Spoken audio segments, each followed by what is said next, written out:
Hello mga YT friends! Good morning sa inyong lahat. Ngayon ay nasa chapter 2 na tayo ng Adventure Dingalan, Aurora Province. At ngayon ay mag-adventure tayo dito sa White Sand Beach ng Dingalan, Aurora Province. Ito ay isang sikat na tourist spot ng Aurora Province, mga YT friends. Nga lang, isla ito. Kumbaga, isolated. Kailangan, pag gusto mong makarating sa isla na ito, ay sumakay ka ng yung may sasakyan sila, very special boat, yung walang dingding, mga YT friends. Kumbaga, ay merong wings dun sa magkabila. Yun ang sasakyan papunta rito. Pero napakaganda ito at dinadayo mostly mga turista na galing sa ibang bansa, mga YT friends, kasi gustong-gusto nila sa mga ganitong lugar kasi may hiking area din. Ay, magbigay ka ng 60. May 60 ka ba dyan? Sa entrance, may 20. Saan ba bayaran dito?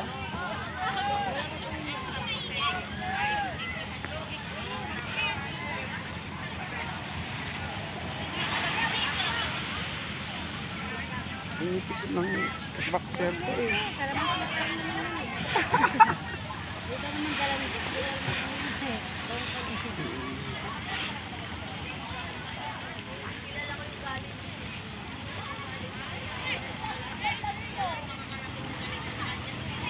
Hindi ba maliligo? Hindi? Ito.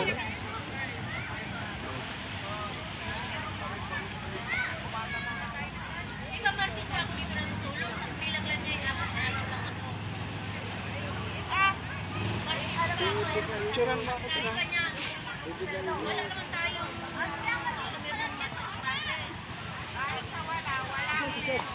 Ang bilang yan sa akin, Kuibis. Kuibis, pero sa Paris! Paris! Paris! Kapunta ka ba ng St. Port?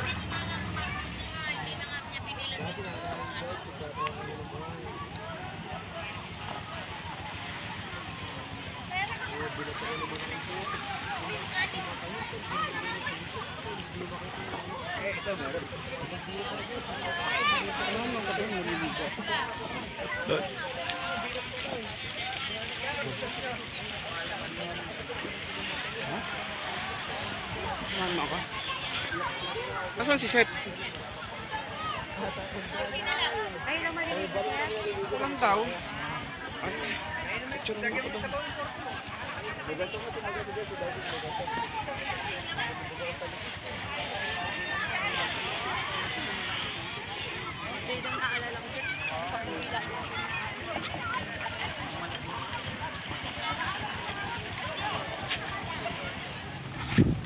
Jalan Fisher Bridge.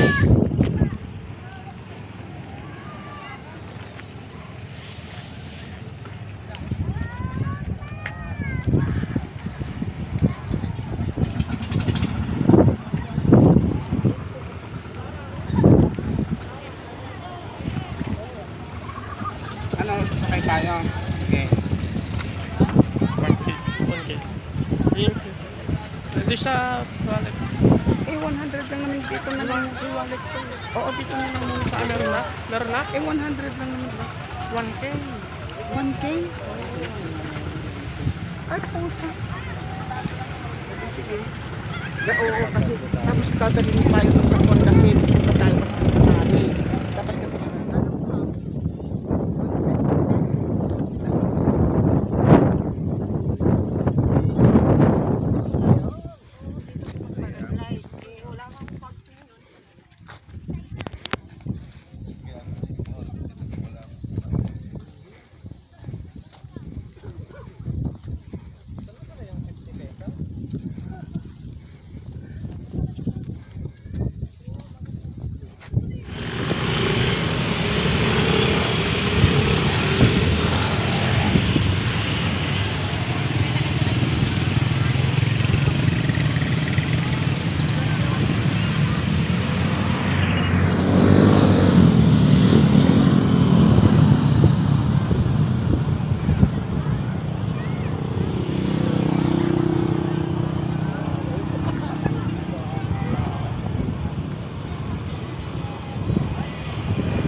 Jalan Fisher Bridge.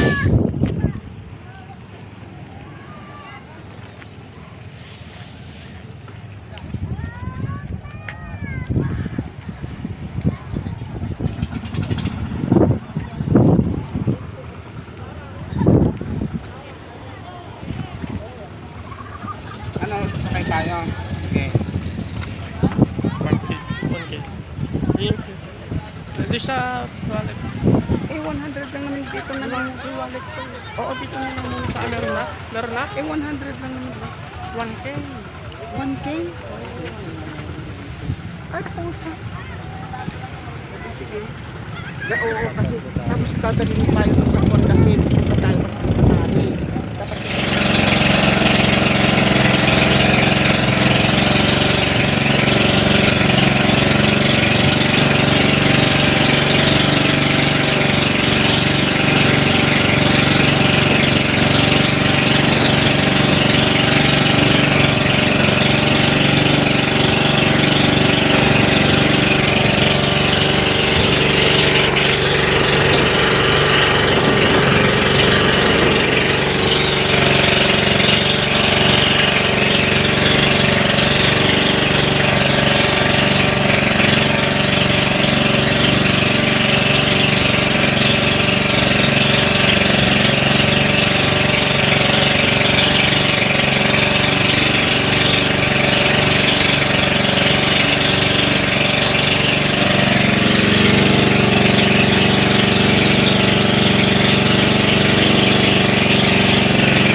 1 hour and a half. Naibibigay ka dyan. So, sulit naman yung 110 pesos mo na arkila per person yun, mga friends. Bye! Love you all!